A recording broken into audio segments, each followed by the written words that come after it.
The wind had a way of cutting through the broken boards of Willow Bend's old meeting hall, but Lorna didn't shiver from the cold.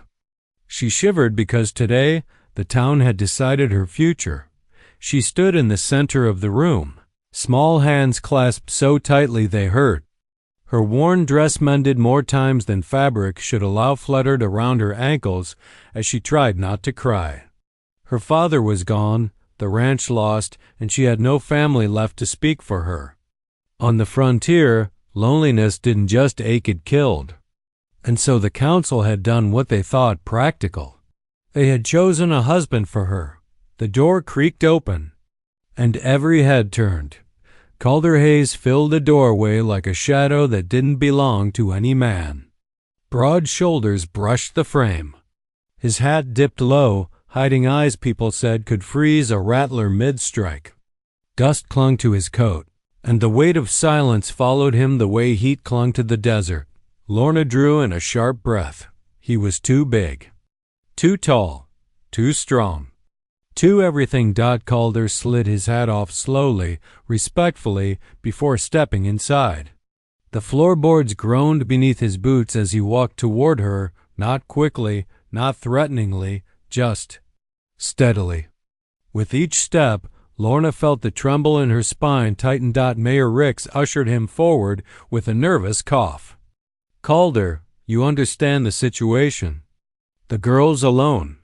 She needs someone capable. Someone with land, protection, a name that carries weight. Calder's gaze lifted to her. His eyes weren't cold. Not at all. They were tired, steady, and full of something she couldn't name. If she agrees, he said, voice deep as a riverbed, I'll take responsibility. Lorna's breath caught. Everyone looked at her now, the lost little ranch girl choosing between a dangerous world or a giant of a man. She barely knew. She wanted to run, to hide, to find anything familiar. But there was nothing left of her old life except memories buried with her. Father on a sun-scorched hill.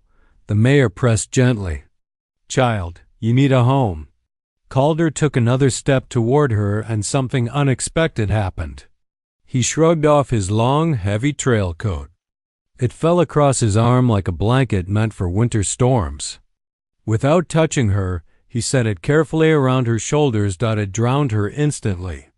The hem brushed the floor. The weight made her sway. But the warmth, almost startling, seeped into her like a promise she didn't understand. You're shaking, he murmured. Thought maybe the coat might help. Her voice cracked. Why, you're too big. She hadn't meant to say it aloud. The hall went deathly still. Calder didn't flinch. He didn't laugh or scowl or shame her. He simply lowered his head so he could see her better. Most folks think so, he said softly. But I ain't here to scare you, Lorna. No one had said her name gently in months.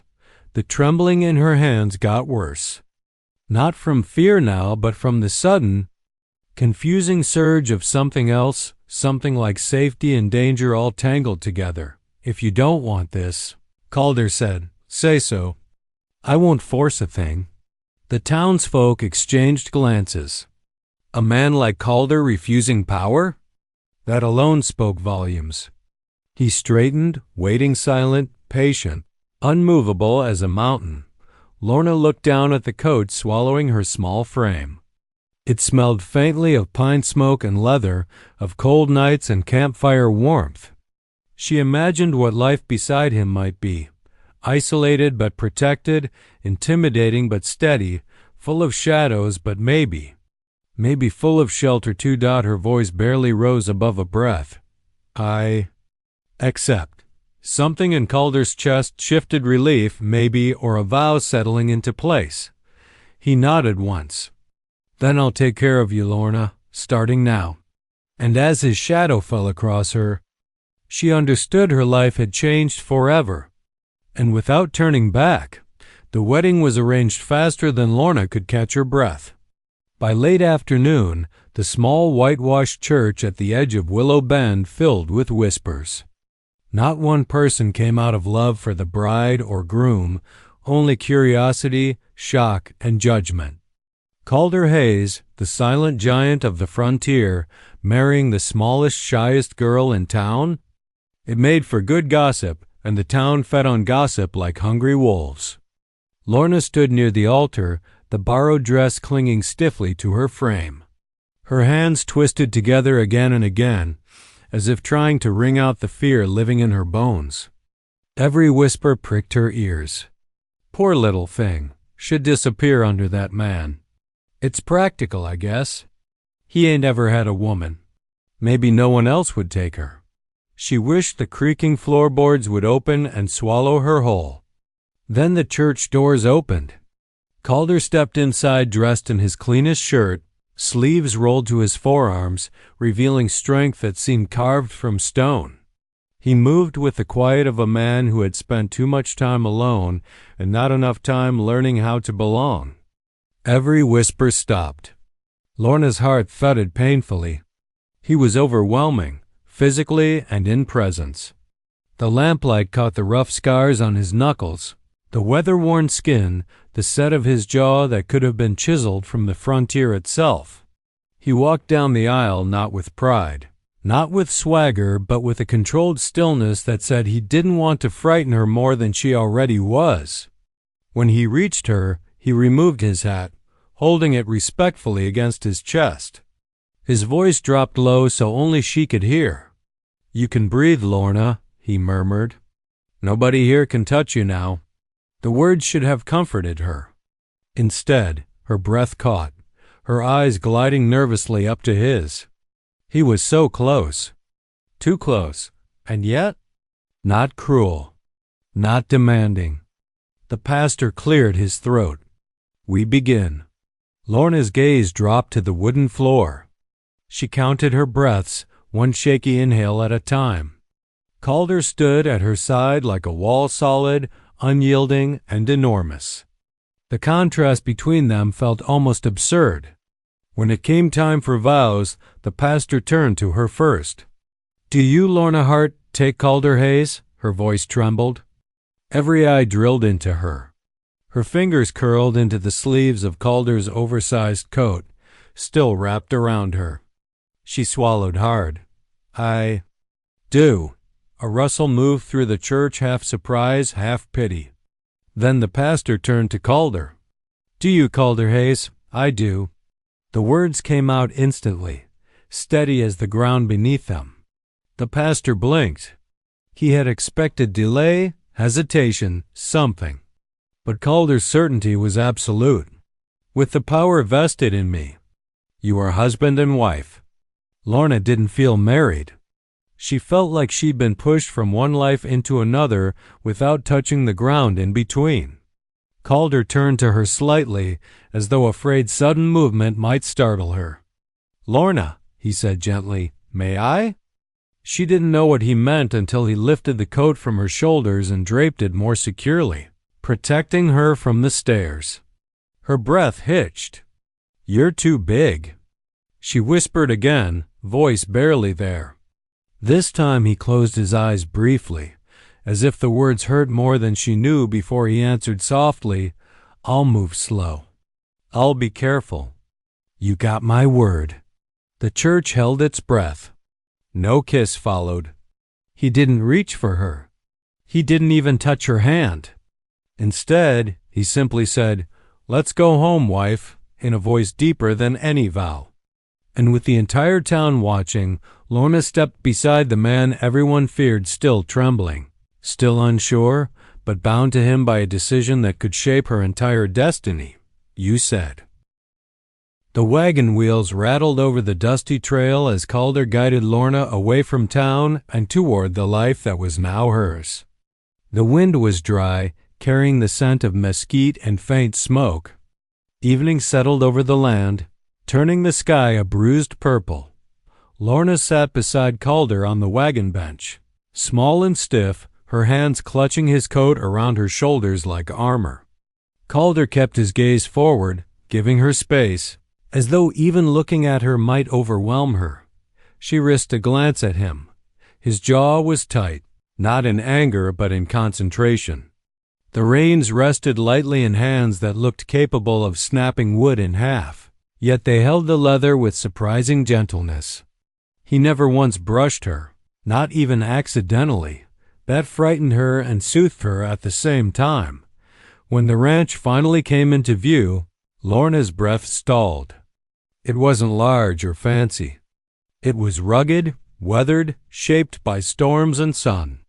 A lonely cabin stood beside a fenced paddock, horses grazing in the fading light. "This is yours now," Calder said quietly. "Ours." The word hit her chest with unexpected weight as he helped her down from the wagon. She expected his hands to grip, to control, but instead, he barely supported her elbow, a feather-light touch that felt almost unreal coming from a man his size. Inside, the cabin was warm from a fire he'd prepared earlier. A pot of beans simmered by the hearth. A single lantern lit the room, casting a soft, flickering glow over the simple wooden table and the neatly made bed in the corner. Lorna froze when she saw the bed. Calder noticed. "That's for you," he said immediately. "Not me." She blinked up at him, startled. "I'll sleep by the fire tonight," he went on. "Or out in the barn if it makes you more comfortable." "You?" "You don't have to," she whispered. "I do." His voice softened. "You're scared." "I ain't blind." Her cheeks warmed with embarrassment. She hadn't wanted him to see the tremble in her hands or the uncertainty in her eyes. But maybe he had seen everything anyway. He set her small luggage, just a bundle of clothes and the worn Bible her father left behind at the foot of the bed. Then he stepped back, giving her the room, the air, the distance she needed. "You hungry?" he asked. She nodded, though she hadn't touched real food since morning.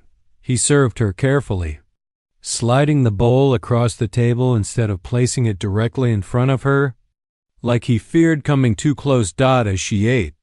She kept sneaking glances at him, how he sat by the fire instead of at the table, how he kept his shoulders angled slightly away, how he pretended not to notice her watching. The silence grew heavy, not uncomfortable, but full of things neither knew how to say. Finally, Calder spoke.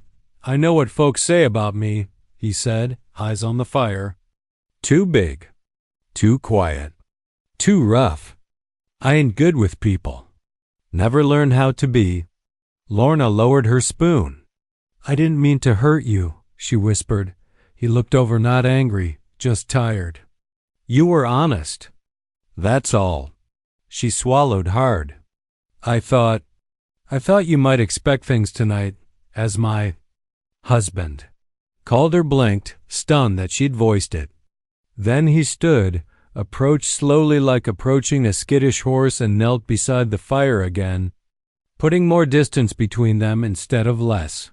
"Lorna," he said, voice a low promise, "I won't touch you unless you want it. Not tonight. Not ever. You'll never fear me under my roof." Something warm flickered in her chest. Relief, safety, confusion, all tangled. Calder lay down by the fire, using his coat as a pillow, one arm thrown over his eyes. "Sleep easy," he murmured. "Ain't nobody in this world gonna harm you so long as I'm breathing." Lorna slipped beneath the blankets. The bed was soft, warm, safe. But as the fire crackled and the shadows danced along the walls, she realized something startling. She wasn't trembling anymore. The next morning, Lorna stepped into the sunlight feeling like she lived in someone else's skin. The ranch was quiet except for the soft nickers of horses and the creak of the windmill. Calder had already been up for hours. She could tell by the fresh water in the trough, the stacked firewood, and the way the cabin smelled faintly of brewed coffee. She found him outside repairing a fence post, sleeves pushed up, muscles shifting beneath tan skin. He worked efficiently, focused, unaware of how imposing he looked to someone who didn't know him. Someone like the entire town of Willow Bend. Lorna smoothed her dress, trying not to stare. "Calder?" He stopped instantly, wiping sweat from his brow. "Morning, wife." The word still startled her. He said it gently, without claim or pressure, as though testing how it fit between them. He cleared his throat. "I was thinking we should ride into town today. Get supplies you'll need." Town, people, stairs, judgment. Her stomach twisted. But she nodded. If you think we should." Calder didn't push her. He only hitched his horse and helped her onto the saddle with careful, steady hands, not lingering even for a second longer than necessary. When they entered Willow Bend, conversations froze mid-sentence. People turned. Some whispered behind gloved hands. Others openly stared, their eyes moving from Calder's massive frame to Lorna's fragile one. She felt exposed, as if the sun itself were pointing a spotlight at her. A group of older women near the general store clucked their tongues. "Poor child," one muttered. "He'll crush her spirit," another whispered. "Should have stayed with the church ladies. They'd have found a gentler man." Lorna's cheeks flamed. She shrank closer to Calder without meaning to. He noticed. Calder dismounted first, then turned and lifted her gently down. When her feet touched the ground, he stepped aside so she wouldn't feel closed in. But the whispers grew louder. "She won't last a month. Imagine that giant looming over her. She's too small for a marriage like that." Lorna's throat tightened. She hadn't expected the cruelty, the pity, the assumption that she was living with a monster. She swallowed hard, blinking rapidly, but tears pushed against her lashes anyway. Calder was tying the reins when he heard the snickers. His shoulders stiffened once, sharply, and then he turned. And the street fell silent. Not because he moved angrily. He didn't. He stepped between Lorna and the gawkers with the quiet authority of a man who'd spent his life being misjudged and was done accepting it. His voice was level, dangerously calm. "You got something to say about my wife," he said. "Say it to me." Several people backed up instantly. Calder didn't raise his voice. He didn't puff out his chest or make a scene. He simply stood there, steady as a mountain, shielding Lorna as though he'd been born for it. "She's under my protection," he continued, eyes sweeping the crowd. "You'll treat her with respect." "That ain't a request." Lorna felt her breath catch. Her heart hammered not from fear, but from something deeper, something warm that unfurled inside her.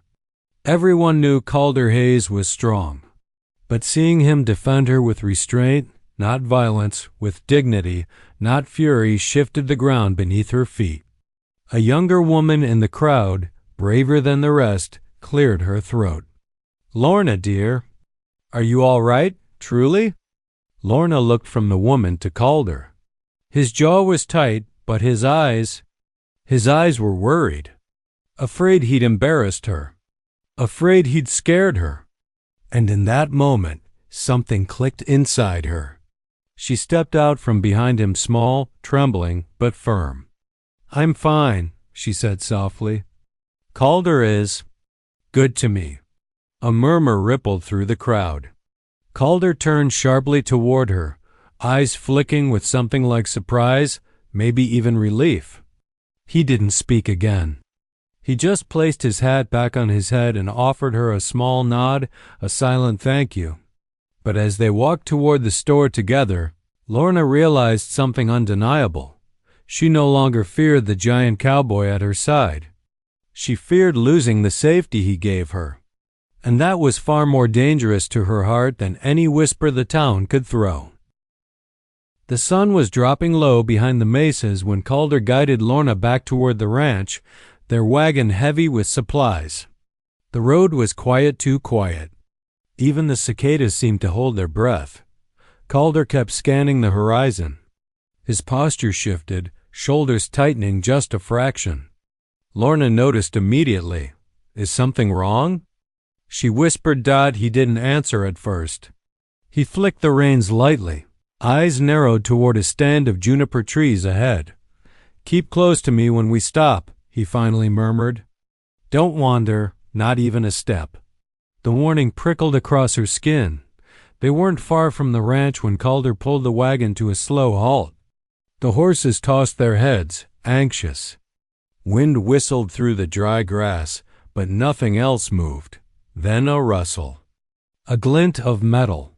A figure stepping from behind a rock outcrop. Lorna's breath froze. 3 men emerged, dust-covered, hard-eyed, guns on their hips and greed etched deep into their faces.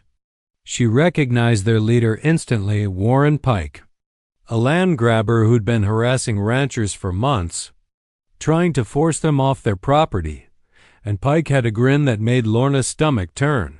Well, he drawled. Didn't expect the giant himself to come strolling into our little patch.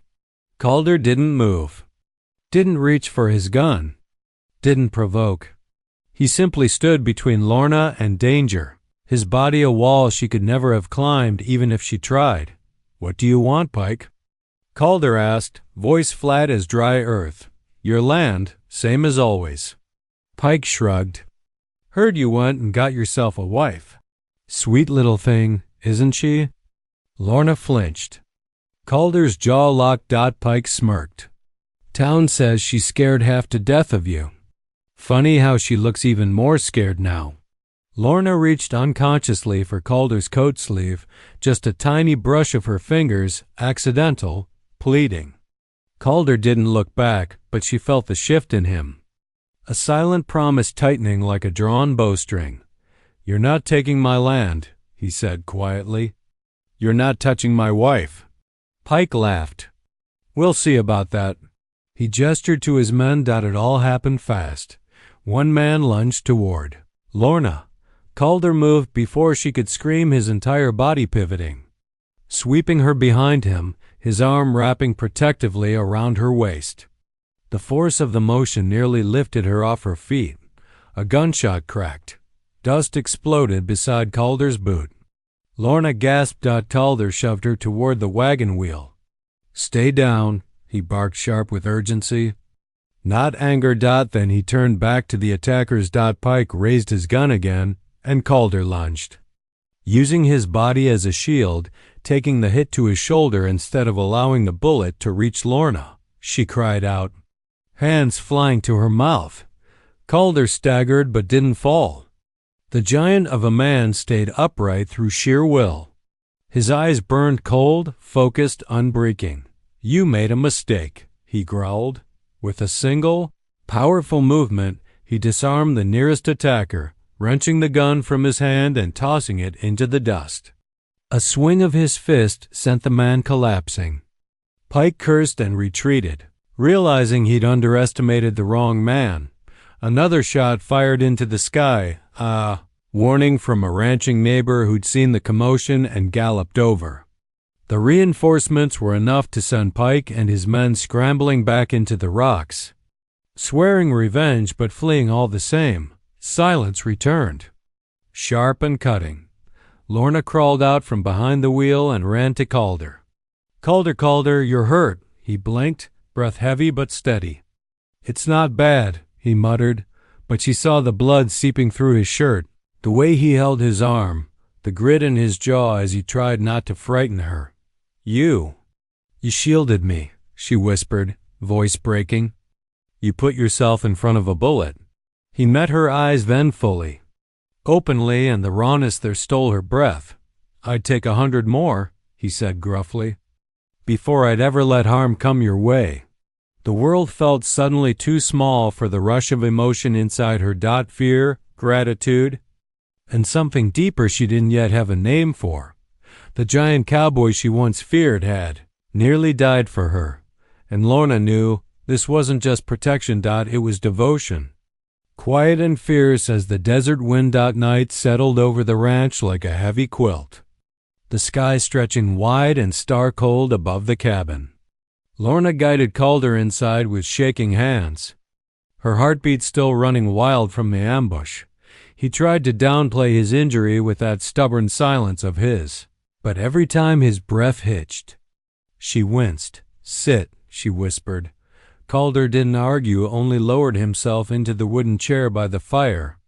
Jaw clenched, face pale beneath the grime and dried blood. She fetched warm water and a cloth, her own hands trembling far worse than his. "You don't have to fuss," he muttered. "You took a bullet for me," she shot back, surprising both of them with the steadiness in her voice. "Let me fuss." He blinked at her, taken aback. Lorna knelt beside him and began to clean the wound.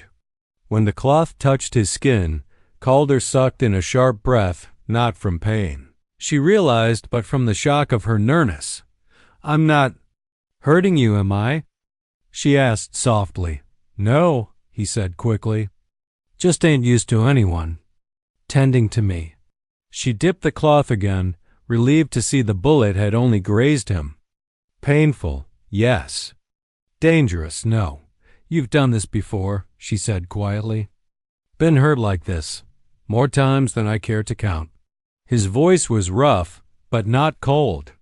"Hard to make it out here without collecting scars." Lorna hesitated. Then, gently, she brushed aside the torn fabric of his shirt. Scars, rough, pale, jagged, mapped the skin beneath. Not one or two. Dozens. A lifetime's worth.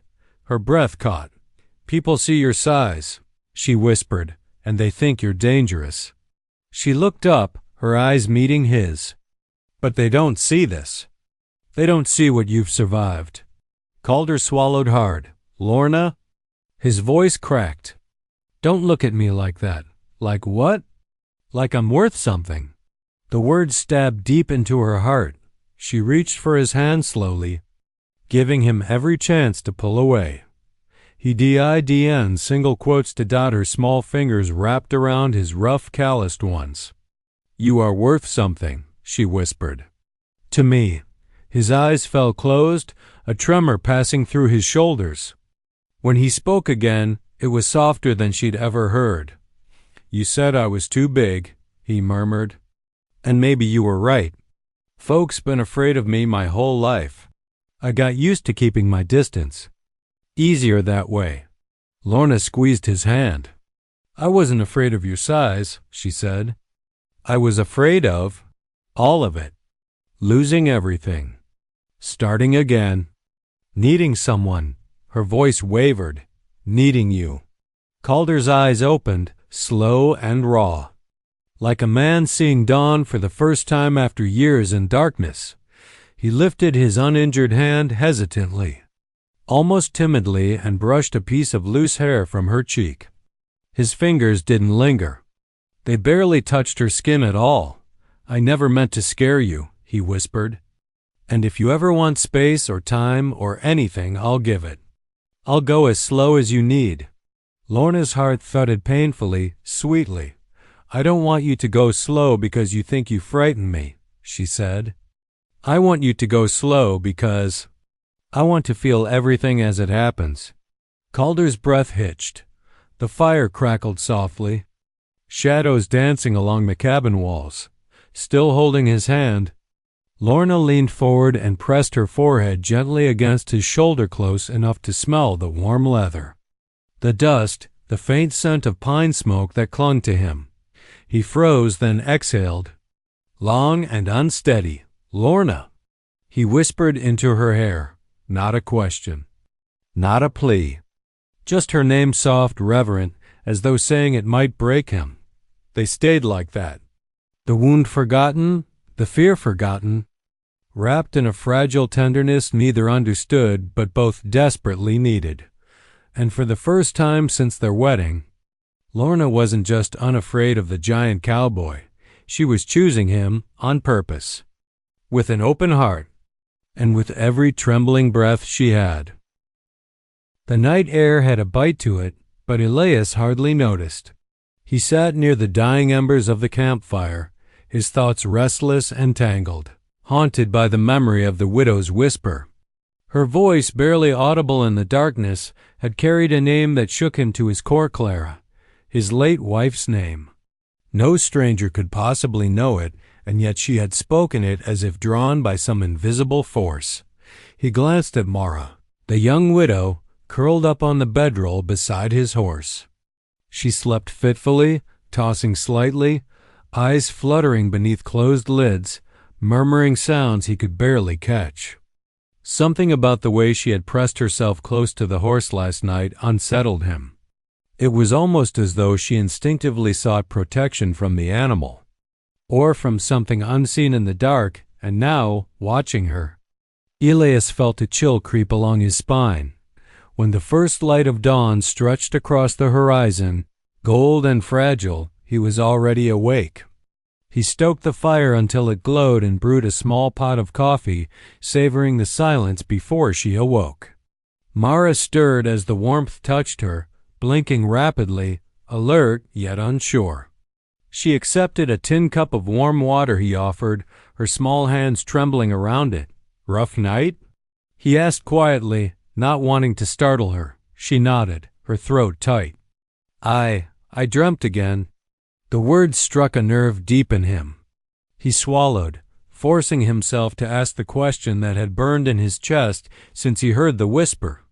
"Last night, you whispered a name." "My wife's name." Mara froze completely. Color drained from her face and her eyes widened in fear. I didn't mean to," she whispered, almost breathless. I don't remember saying it." "You said Clara," Elias said, voice low but sharp with disbelief. "No one here would know that name." Her lips trembled. "I sometimes hear things," she confessed, voice quivering. "Voices, whispers, sometimes warnings, sometimes nothing but echoes. Ever since my husband died, I've been hearing them. I thought it was madness. I didn't know what to do." Elias's pulse quickened. The words clawed at him.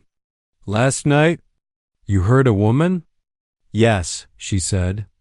Soft, urgent, repeating a name. "Telling me to go to your horse.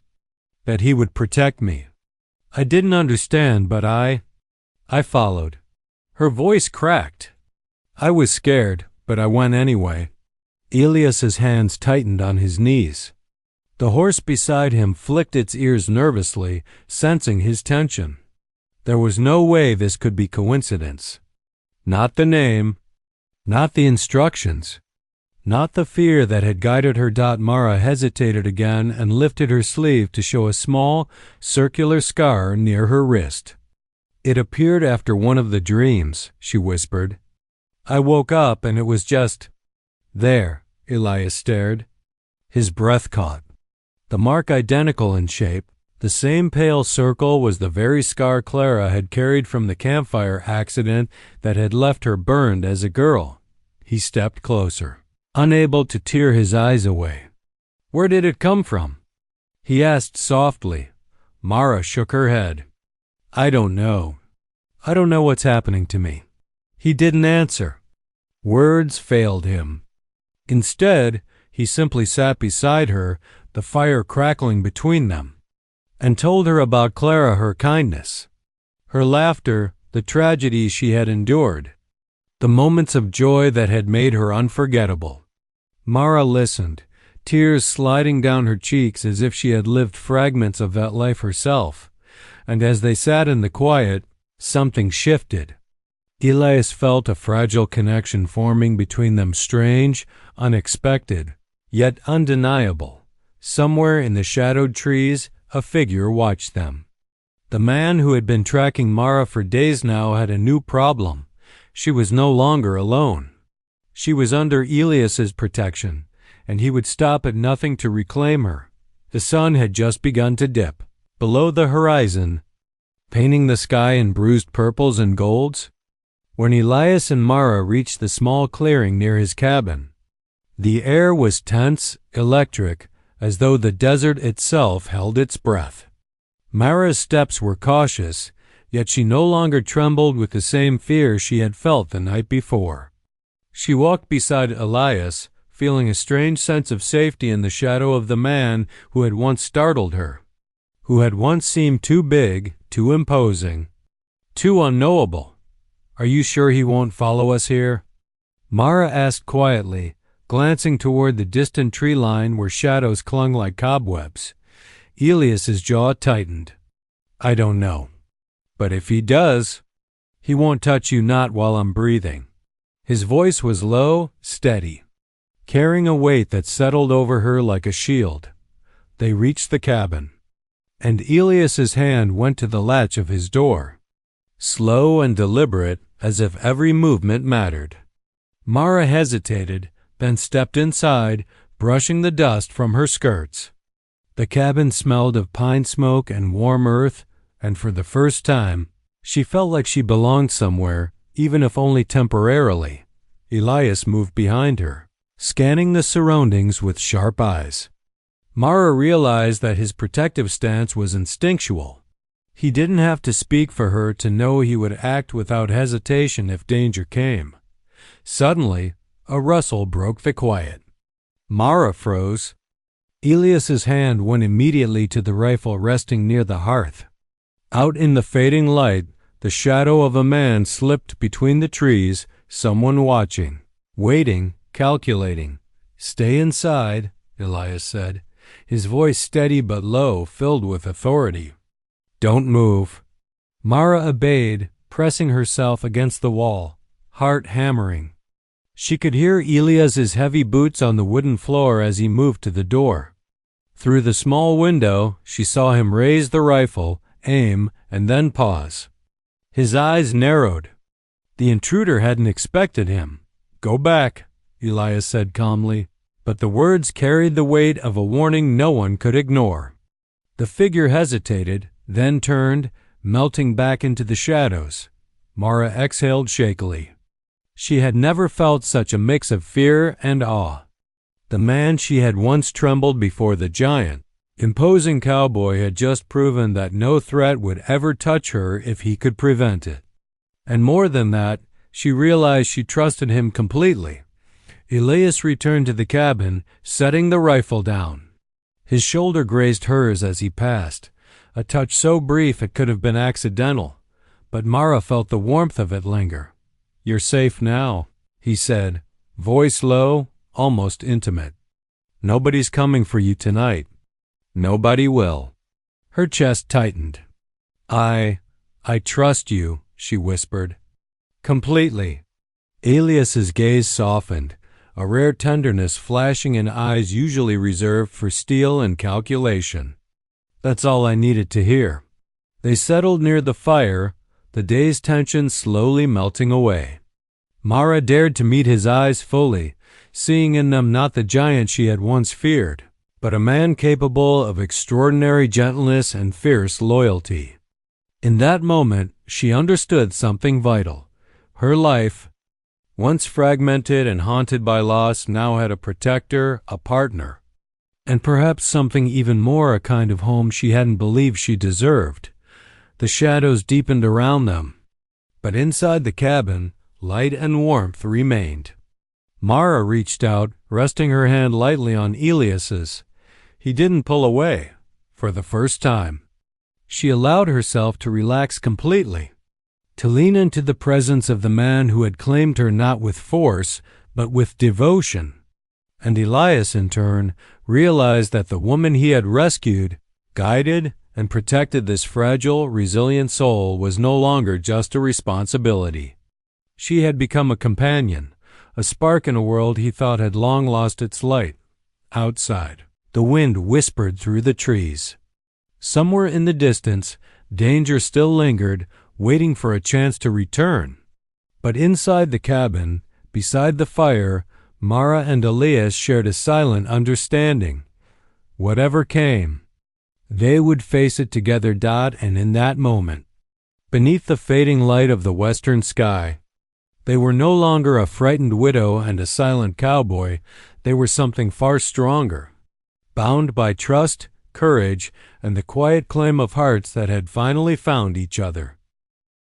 The morning air was sharp, almost biting, as Mara stirred from a restless sleep. She opened her eyes to find the cabin bathed in soft, golden light, and for a fleeting moment, she forgot the danger that had followed her. Elias was already up, tending to the horses outside. The faint smell of pine smoke and leather drifted in through the open door. She felt a pang of gratitude mixed with unease. Somehow, She knew the quiet wouldn't last. Elias noticed her watching him and offered a small, reassuring nod. There was an unspoken understanding between them, now one born from shared danger, whispered confessions, and nights spent close enough to feel each other's heartbeat. Yet, as comfortable as she felt, Mara couldn't shake the unease that settled in her chest. "Breakfast's almost ready," Elias called, breaking the silence. He had a quiet strength about him, the kind that demanded attention without effort. Mara nodded, forcing herself to focus on mundane tasks instead of the creeping feeling that someone was still watching. She had barely set the table when a sudden shadow fell across the doorway. Mara froze, heart hammering. Elias appeared beside her in an instant, his hand tightening around the rifle he never left unattended. A tall man stepped into the cabin. A stranger at first glance, but Mara's breath caught that it was him, the tracker, the one who had followed her from the moment she had fled her previous life. His eyes, cold and calculating, locked onto hers. He knew her name. He knew her face. And he knew that Elias was the only obstacle between him and his prize. "You've been busy," Elias said, voice low, almost dangerous. "Following her all this way. Thought you might learn a little patience." The man smirked, but it didn't reach his eyes. "Patience isn't necessary when the prize is in plain sight," he sneered. Mara felt a shiver run down her spine, but she didn't move. Elias stepped in front of her, massive and steady, a living barrier against the threat. "You're not taking her," Elias said, voice steady, calm, but laced with a promise of violence if necessary. "Not now, not ever." The tracker laughed, a hollow sound that carried easily in the small cabin. "You don't understand. She belongs to me. She always has." Mara's stomach dropped. She couldn't remember ever feeling more exposed, more vulnerable, yet something inside her shifted. She had trusted Elias with her life before, and now, more than ever, she realized she was willing to stand beside him.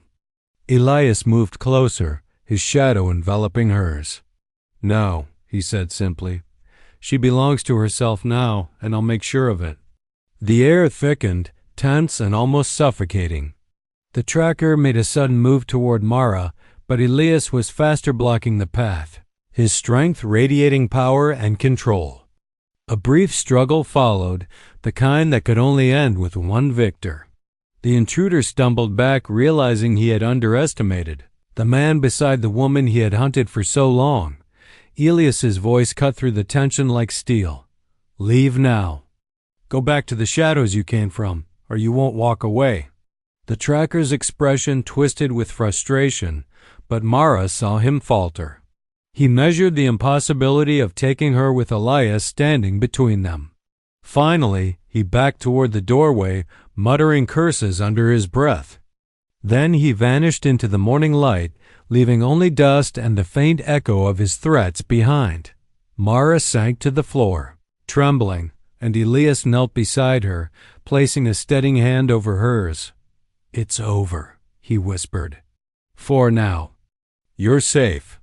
She looked up at him, the giant of a man who had once seemed intimidating, now the anchor of her life, and something deep inside her shifted. This was more than protection. This was care. This was devotion forged in fire and fear and unwavering trust. Outside, the wind rustled through the trees, but Mara no longer felt the same tension. She had survived the first true test. And beside Elias, she finally understood that whatever shadows the past tried to cast, they could never reach her here. For the first time, she smiled with certainty, knowing she had a place, a protector, and a life she would no longer run from. The sun was sinking behind the distant mesas, setting the sky ablaze with streaks of gold and crimson when Elias led Mara toward the corral. The air smelled of dust, horse sweat, and the faint sweetness of desert blooms. For the first time in days, Mara felt a measure of peace. She had survived danger, survived the shadows of her past, And now, for the first time, she allowed herself to breathe without fear. Elias's presence beside her was steady, grounding. Every step he took was deliberate, protective, yet never overbearing. Mara noticed how he moved, how he carried his weight not just physically, but in the responsibility he bore. And in the silence between them, she felt an unspoken understanding. They had been through storms, and they would face more, but together. "Elias," she said softly, stopping by the gate, "I never realized how safe I could feel with someone." Her hand brushed the rough wood. "Not just safe from others, but safe to be myself." Elias turned to her, eyes softened by firelight and unspoken emotion. "You don't owe me anything," he said, "but I'll always be here. Not because you're in danger, not just because you need protection, but because I want to be, because you matter to me." Mara's throat tightened. She looked at the man who had once been intimidating, who had seemed too large, too powerful, too untouchable, and now he was something entirely different. He was her anchor, her protector, and something more she had never dared to name. The distant hills were beginning to lose their color in the twilight. A soft breeze stirred the horses, tossing their manes. Mara reached up tentatively, brushing her fingers against Elias's arm. The contact was brief, deliberate. He didn't pull away. "I've been scared for so long," she admitted, her voice barely a whisper. "Scared of being taken, scared of being alone, scared of starting over." She met his gaze, letting herself be vulnerable. "But I trust you, and I think I've been ready to stop running for a long time." Elias's lips curved into the faintest of smiles. He stepped closer, careful not to overwhelm her, and lowered his hand to hers, fingers entwining with hers in a gentle clasp. The touch was electric, not in the way it set the heart racing with fear, but in the way it grounded her, tethering her to him and to the moment. "You don't have to be afraid anymore," he murmured. "Not of anyone. Not of yourself. Not of this life we're starting." Mara felt tears prick at her eyes. She swallowed, then nodded. "I want to try. To face it all. With you?"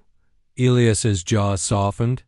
For the first time, the weight in his chest seemed to lift, replaced by a quiet, steady warmth.